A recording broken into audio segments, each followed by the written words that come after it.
Bienvenidos una vez más a Un Día con Ángel, aquí en Excelsior TV. El día de hoy vamos a hacer una aplicación estricta de lo que dice el lema de nuestro canal. Cuestionemos todo. Y vamos a cuestionar lo que usted ha conocido desde hace muchísimos años y particularmente en estas últimas semanas, las malas noticias económicas.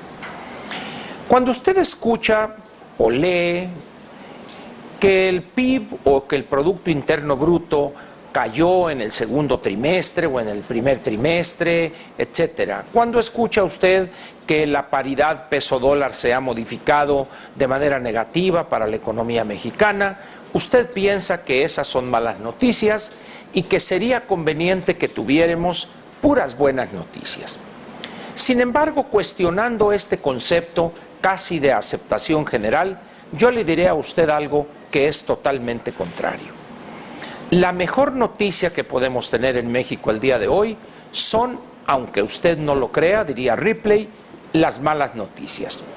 ¿Por qué es esto así? Mire usted, en países como el nuestro, los políticos, sean gobernantes o funcionarios, tienden a pensar que si ellos le dicen a la población las cosas de manera cruda, tal cual son, es decir, le dan malas noticias, automáticamente los agentes económicos y la población en general los va a culpar de esas malas noticias o de ser los causantes de esas malas noticias.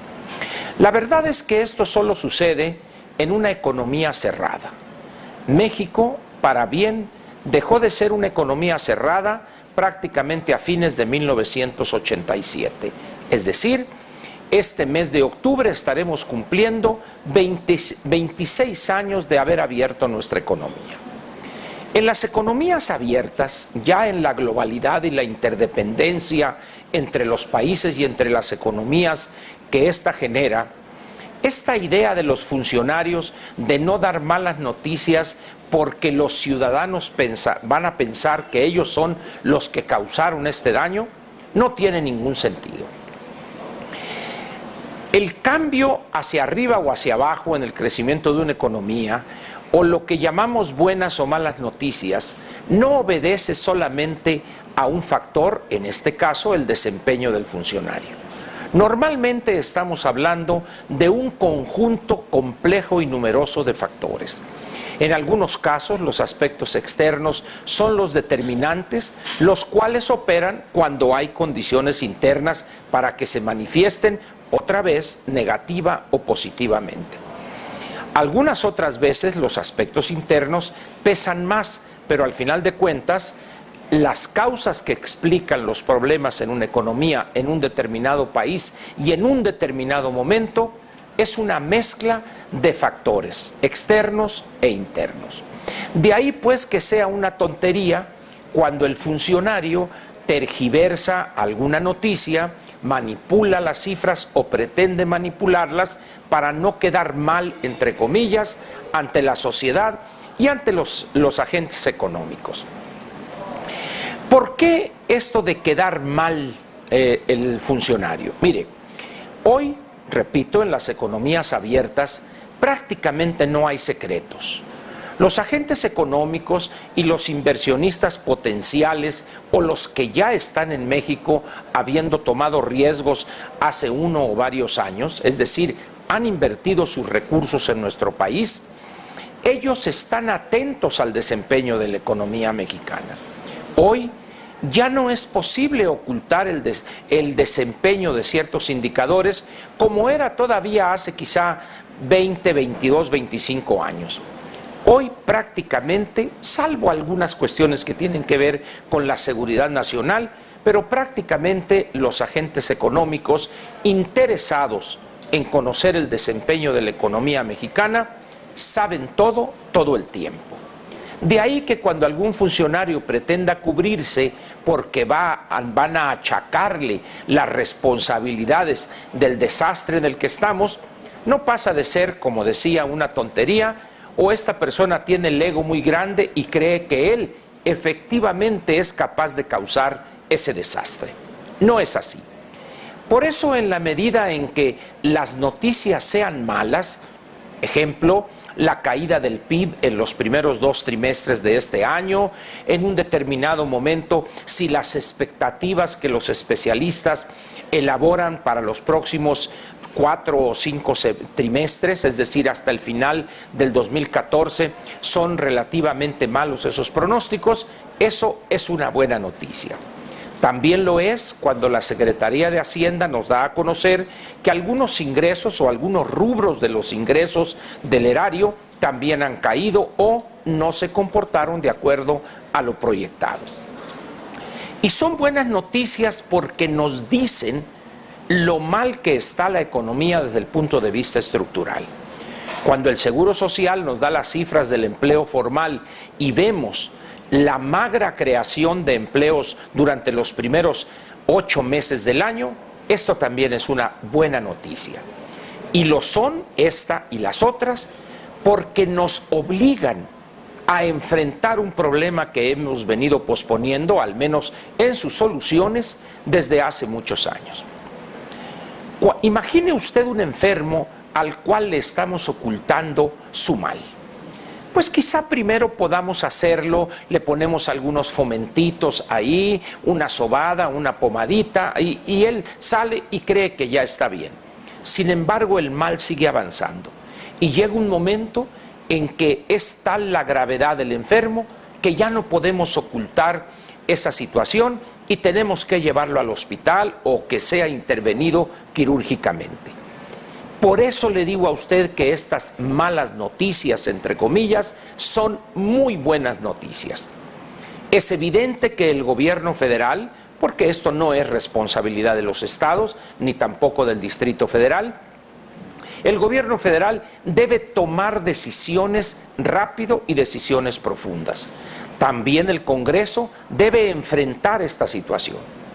Dicho de otra manera, es tal la evidencia que se da a conocer mes a mes o cada semana en algunos otros indicadores, que no pueden hacerse como dice aquel juego famoso, el del tío Lolo, y ya sabe usted cómo es jugar al juego del tío Lolo. Tienen que enfrentar la situación. Y qué mejor que sea la misma economía la que nos esté diciendo lo mal que vamos. Y el hecho de que ya no puedan ser manipuladas estas cifras, que ya no puedan tergiversarse los mensajes que la misma economía nos está enviando, eso, repito, lejos de ser una mala noticia, es una muy buena noticia. El problema aquí sería entonces de otra índole. ¿Estará dispuesto el gobierno federal, la Secretaría de Hacienda, la Secretaría de Economía, el Congreso, la Secretaría encargada de las cuestiones agrarias, por ejemplo, estarán dispuestos realmente, dados los mensajes que están viendo a través de esas buenas noticias, entre comillas, que para algunos son malas? Ese sería el problema. O vamos a plantearlo de otra manera.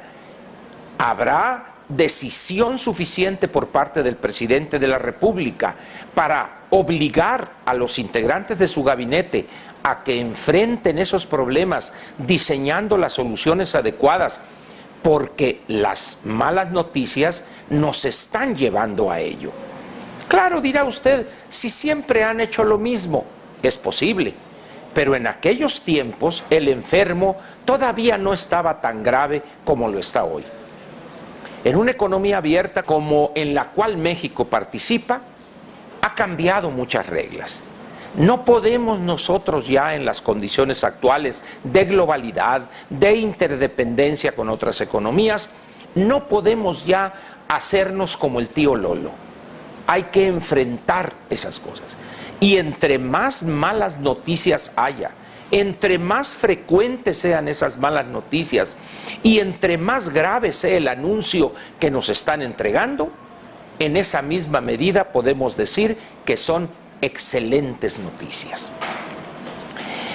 Siempre quedará la duda de si lo que estoy diciendo es justo o no.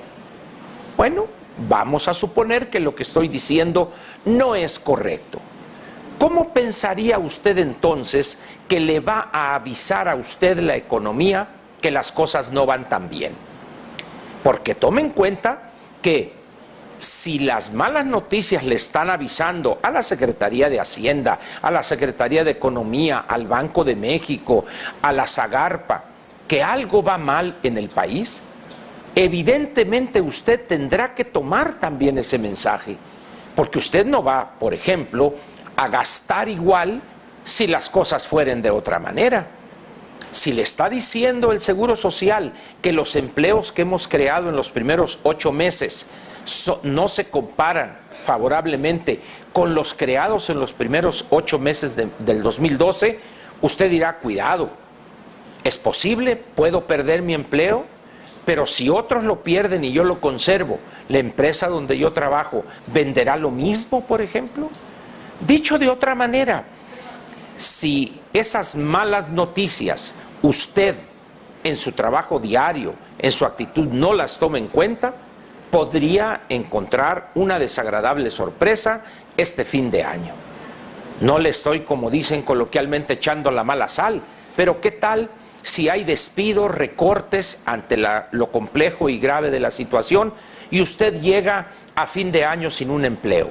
¿Le darán su liquidación? ¿Cuánto le va a durar esa liquidación?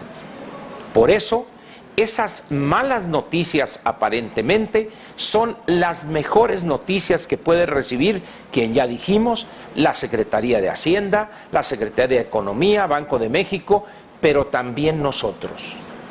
Si las señales son en el sentido de que las cosas no van bien o van mal, tenemos, como dice el refrán, poner nuestras barbas también a remojar al ver que el vecino está rasurándose.